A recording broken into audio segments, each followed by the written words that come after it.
Dad's invitation. Adults only. Your presence would ruin the atmosphere. The venue was Mountain Peak Resort. At the reception, the director approached Dad. Sir, the owner needs to speak with you. He pointed at me. Dad's new wife whispered, Who is that? The next morning, the calls started. But I should start from the beginning. Because the moment my father uninvited me from his wedding wasn't where this story began. It started 6 years earlier when my mother died and I became the child who reminded him of everything he'd lost. My name is Olivia Chin. I'm 29 years old. And I've spent the last 6 years being erased from my father's life while building something he never knew existed. My mother died when I was 23. Brain aneurysm. Sudden. One moment she was laughing at dinner, the next she was on the floor. She was gone before the ambulance arrived. My father, Richard Chin, was destroyed. They'd been married for 28 years. High school sweethearts. Built a life together. He was a commercial real estate broker. He was a teacher. They lived modestly but comfortably in Bellevue, Washington. I was their only child. The center of their world. After Mom died, Dad changed. He couldn't look at me without seeing her. I had her eyes. Her smile. Her laugh. Every conversation with me was a reminder of what he'd lost. I need space, he told me 3 months after the funeral. Being around you, it's too hard. I understand. I'm going to travel. Maybe move. I don't know yet. But I need to figure out who I am without her. Okay. You'll be fine. You're smart. Capable. You have your whole life ahead of you. He sold the house in Bellevue. The house I grew up in. Gave me $40,000 from the sale. Your inheritance, he called it. Use it wisely. Then he left. He moved to Denver. Got a job at a different real estate firm. Started a new life. We talked maybe once every 3 months. Awkward phone calls where he asked surface-level questions and I gave surface-level answers. I was grieving my mother. And watching my father disappear. I took the $40,000 he gave me and I did something he never expected. I was working as a data analyst at a tech startup in Seattle. Making $68,000 a year. Living in a studio apartment. Trying to figure out my life. The startup was in a competitive space. Predictive analytics for retail. We had a good product. Smart team. But we needed capital. Our CEO Marcus Williams was brilliant but cash-strapped. He offered equity packages to early employees willing to invest their own money. If you put in $40,000, he told me, I'll give you 2% of the company, plus your salary and standard employee equity of another 1%. That's everything I have. I know. It's a risk. But I believe in what we're building. I thought about my mother. About how she always told me to bet on myself. I invested the $40,000. 18 months later we got acquired. Target bought us for $186 million. My 3% stake, $5.58 million. I was 25 years old. I didn't tell my father. We were barely speaking by then. He called on my birthday. Asked how work was going. Good, I said. Still at the same company.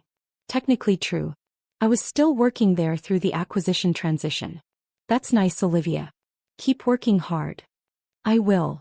He didn't ask about the details. Never did. I took my $5.58 million and I hired a financial advisor. Gregory Hartman at Pinnacle Wealth Management.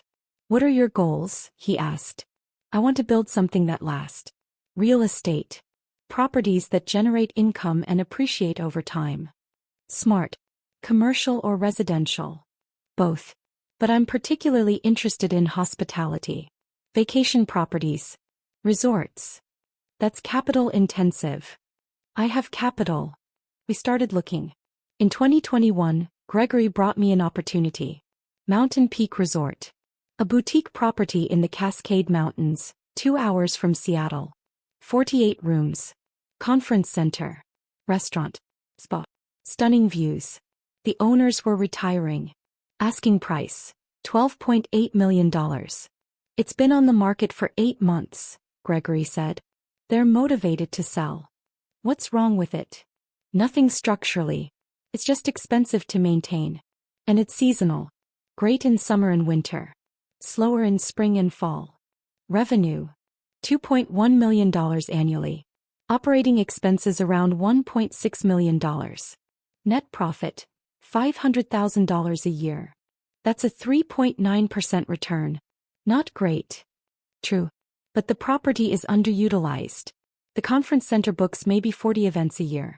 The restaurant is only open for dinner. The spa operates limited hours. So there's upside potential. Significant upside if managed aggressively. I visited the property. Fell in love with it immediately. The main lodge was built in 1987. Stone and timber construction. Massive windows overlooking alpine meadows. Cozy but sophisticated. The rooms needed updating. The restaurant needed a new concept. The spa needed better marketing. But the bones were perfect. I'll offer $11.2 million, I told Gregory. All cash. Close in 45 days. They're asking $12.8 million. They've been asking for 8 months. They'll take $11.2 million to be done with it. They countered at $11.8 million. We settled at $11.5 million. On August 15, 2021, I became the owner of Mountain Peak Resort. I was 27 years old. I created an LLC. Summit Hospitality Holdings. I was the sole owner. The property management company I hired handled day-to-day operations. My name appeared nowhere in the public records except buried in corporate filings. I invested another $1.8 million in renovations. Updated rooms. Rebranded the restaurant. Expanded spa services. Hired a sales team to book the conference center aggressively. By 2022, annual revenue hit $3.2 million. Net profit, $1.1 million. By 2023, revenue reached $4.1 million. Net profit, $1.7 million. The resort became known as one of the premier mountain wedding venues in Washington state, which is how my father found it. In January 2024, Dad called me.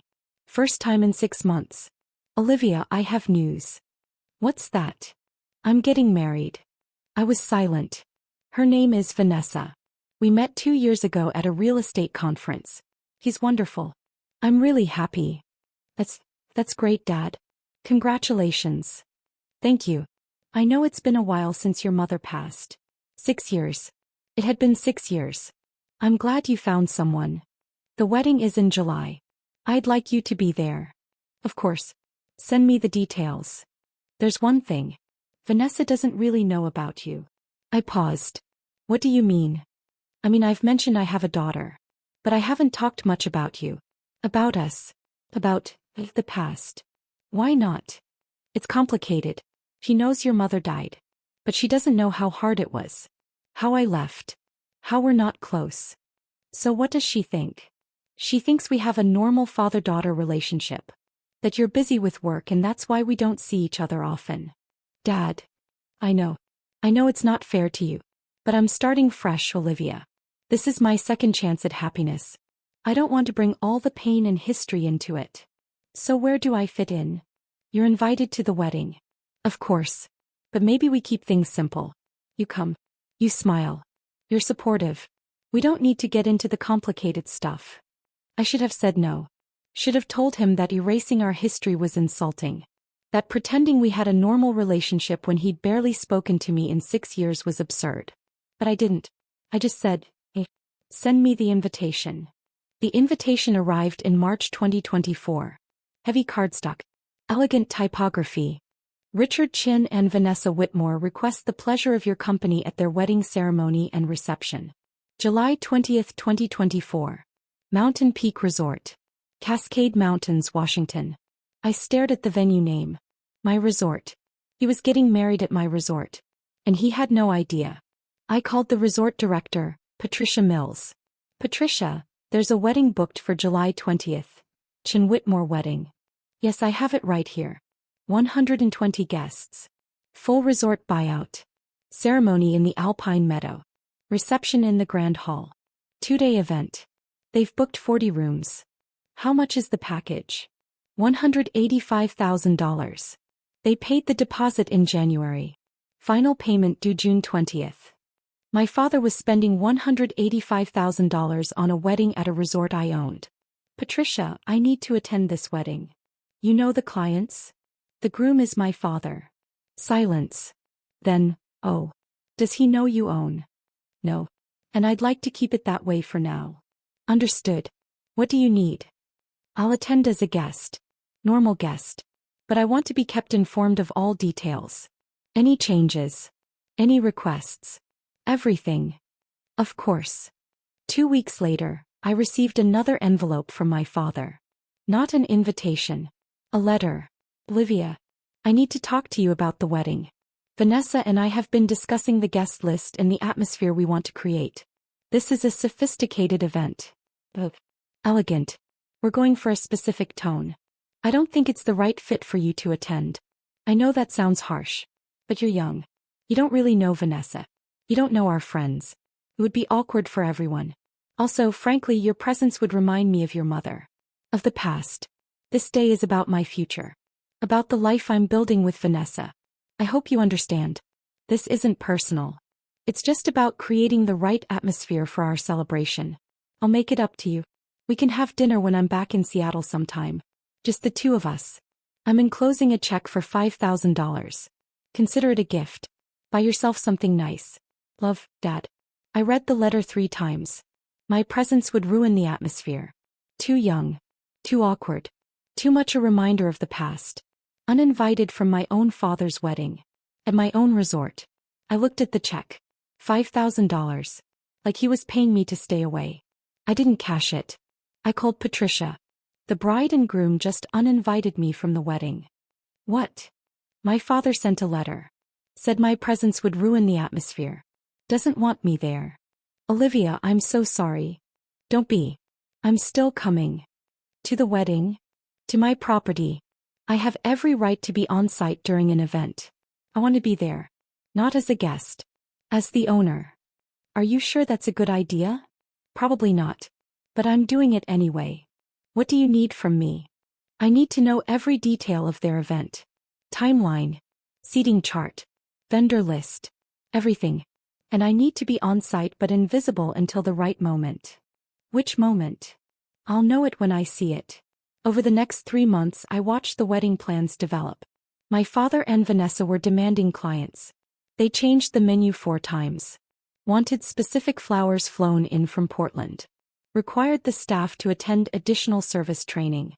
Vanessa called Patricia weekly with new requests. The tablecloths need to be ivory, not white. The champagne needs to be French, not California.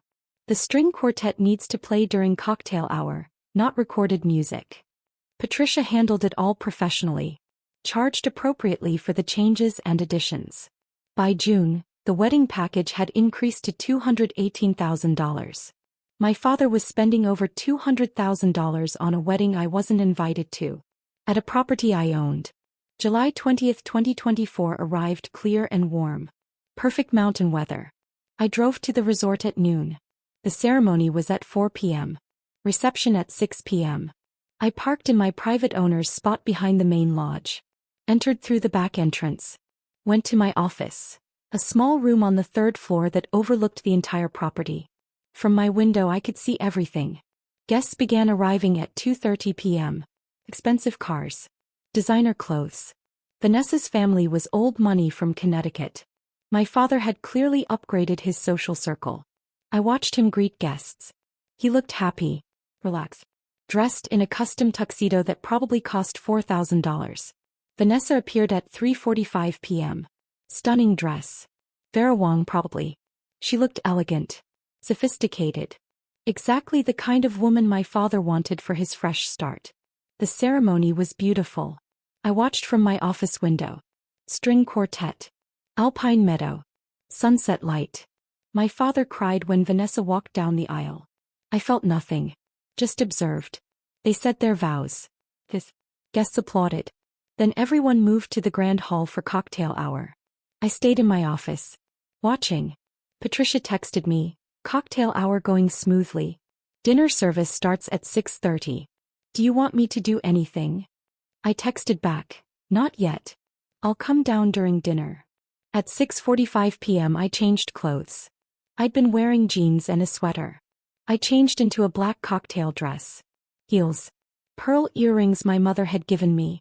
I looked like I belonged at a sophisticated wedding. I took the staff elevator down to the main floor. walked through the service corridor to the grand hall.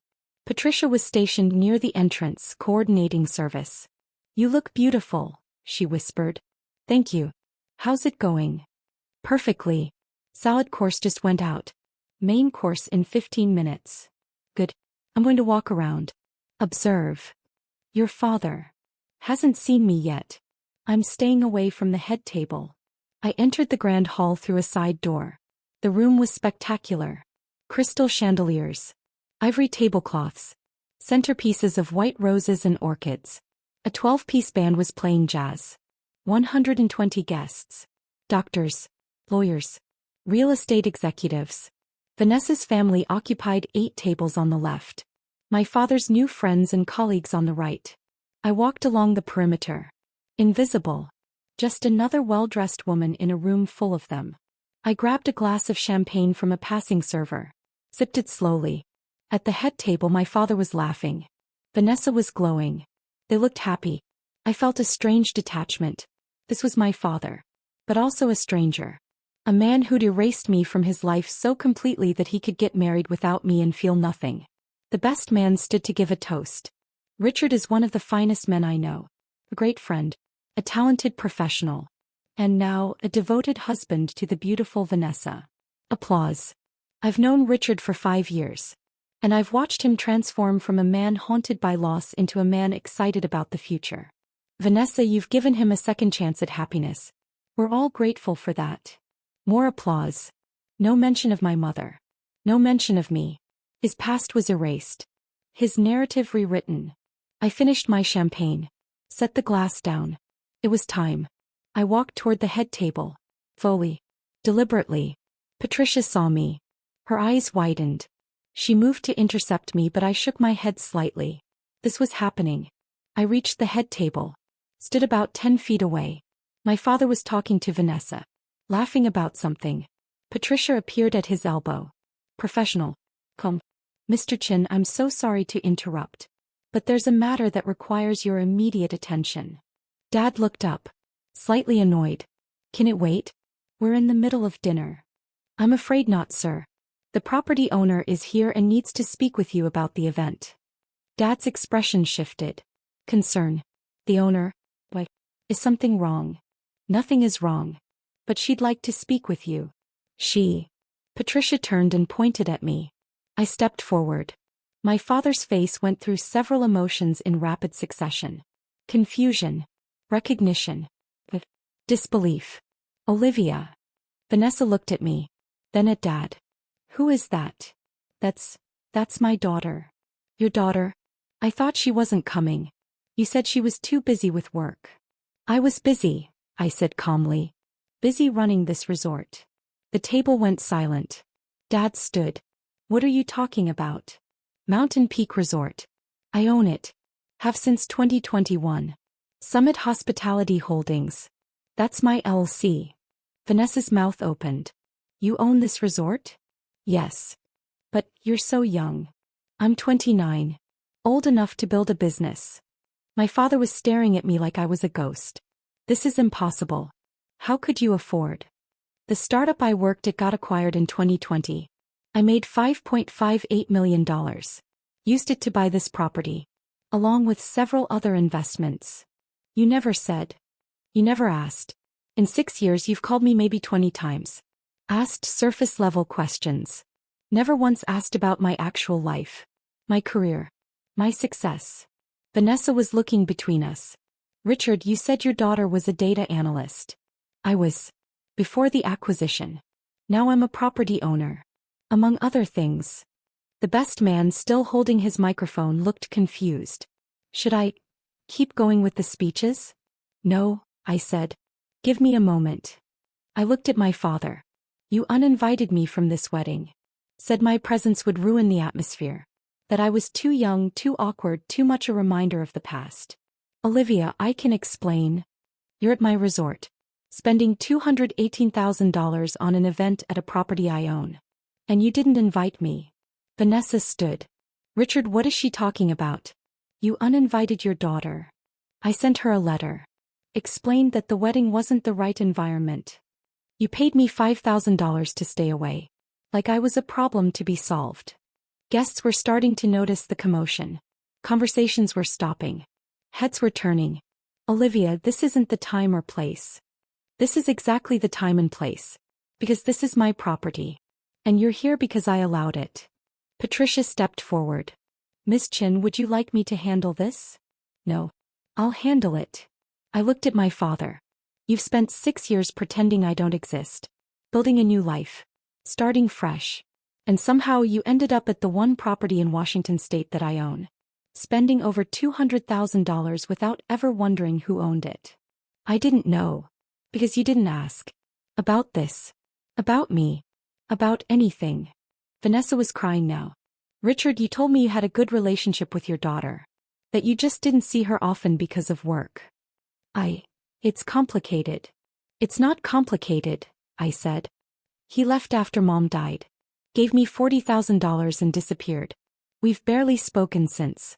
But he told you everything was fine because it was easier than telling the truth. The room was silent now. 120 guests watching this family drama unfold. Olivia, please, Dad said quietly. Can we talk about this privately? Why? You didn't privately uninvite me. You sent a letter. Said I'd ruin your wedding. So here I am. At my own resort. Watching you celebrate a marriage I wasn't allowed to attend. I made a mistake. You made many mistakes. This is just the most recent one. I turned to Patricia. Is the final payment for the wedding processed? Yes. Cleared 3 weeks ago. $218,000. Good. I looked at my father. Enjoy your reception. The food is excellent. The band is talented. You've planned a beautiful event. At my resort. Which you'll never book again. I turned to leave. Olivia, wait. I stopped. Back. I'm sorry, he said. For everything. For leaving. For not being there. For uninviting you. For all of it. Okay. That's it? Just okay. What do you want me to say, Dad? That it's fine? It's not fine. You erased me from your life because I reminded you of Mom. Because grief was too hard. So you ran. And you built this new life where I don't exist. Congratulations. You succeeded. Vanessa was sobbing. Richard, how could you? He looked at her. Then at me. Then at the guests who were all staring. I don't know, he said quietly. I don't know how I let it get this bad. Figure it out, I said. But don't do it here. This is a business transaction. You paid for an event. You're receiving an event. We're professionals. Your wedding will continue as planned. I walked away. Through the grand hall. Past the staring guest. Out the side door. Patricia followed me into the corridor. Are you okay? I'm fine. That was intense. It was necessary. What happens now? Now they finish their wedding. Tomorrow they check out. And we move on. And your father? That's up to him. I stayed in my office for the rest of the reception. Watched from my window as the party continued. The band kept playing. Dessert was served. The couple did their first dance. But the energy had shifted. Conversations were hushed. Guests kept glancing at the head table where my father and Vanessa sat in tense silence. By 10 p.m., guests started leaving. Earlier than planned. By 11 p.m. the grand hall was empty. Patricia texted me. They've gone to their suite. Do you want a debrief? I texted back. Tomorrow. I'm going home. I drove back to Seattle. To my penthouse in Belltown worth $1.8 million that my father also didn't know I owned. At 7:30 the next morning my phone started ringing. I didn't answer. He called again at 8 o'clock. Then 8:30. Then 9 o'clock. By noon I had 47 missed calls. I texted him, I'm not ready to talk. Give me space. He texted back, please. I need to explain. I made terrible mistakes. I know that now. Please let me try to fix this. I didn't respond. Vanessa texted me from a number I didn't have saved. Olivia, this is Vanessa. I'm so sorry for what happened. I had no idea. Richard lied to me about your relationship. I'm devastated. If you're willing to talk, I'd like to hear your side. You deserve better than how you've been treated. I appreciated that. I texted back, thank you. I hope you and my father can work through this. But I need time before I engage with either of you. She replied, I understand. Take all the time you need. Patricia called me. The reviews from the Chin Whitmore wedding are interesting. How so? Several guests left 5-star reviews praising the venue. But they all mention unexpected drama and family tension. One review says, beautiful property, professional staff, but the owner's confrontation with her father during the reception was uncomfortable to witness. That's fair. We've also received 3 booking requests from people who were at the wedding. They all specifically asked if you'd be on site for their events. Why? One of them said, if the owner cares enough to show up when she's been wronged, she clearly cares about her property. That's the kind of place we want to book. I laughed. Couldn't help it. So the drama is good for business? Apparently. We're up 7 bookings this month. Unintended consequences. Indeed. My father kept calling. I kept ignoring. Finally, 3 weeks after the wedding, I answered. Olivia. Thank you for picking up. What do you want, Dad? I want to talk. In person. Please. Why? Because I owe you an explanation. An apology. More than that. I owe you years of conversations we should have had. You can't fix 6 years in one conversation. I know. But I need to try. Please. I was silent. I'll come to Seattle, he said. Wherever you want to meet. Your terms. Fine. There's a coffee shop in Ballard. Broadcast Coffee. Saturday at 10 a.m. I'll be there. He arrived early. I arrived exactly at 10 a.m. He looked older. Tired. The glow from the wedding was gone. We sat outside. Ordered coffee. Thank you for meeting me, he started. You have an hour. Talk. He took a breath. When your mother died, I broke. Completely. I couldn't function. Couldn't look at anything that reminded me of her. Including you. I know that part. So I ran. Moved to Denver. Started over. Built a life where I didn't have to confront the pain. You built a life where I didn't exist. Yes. And that was unforgivable. You'd lost your mother.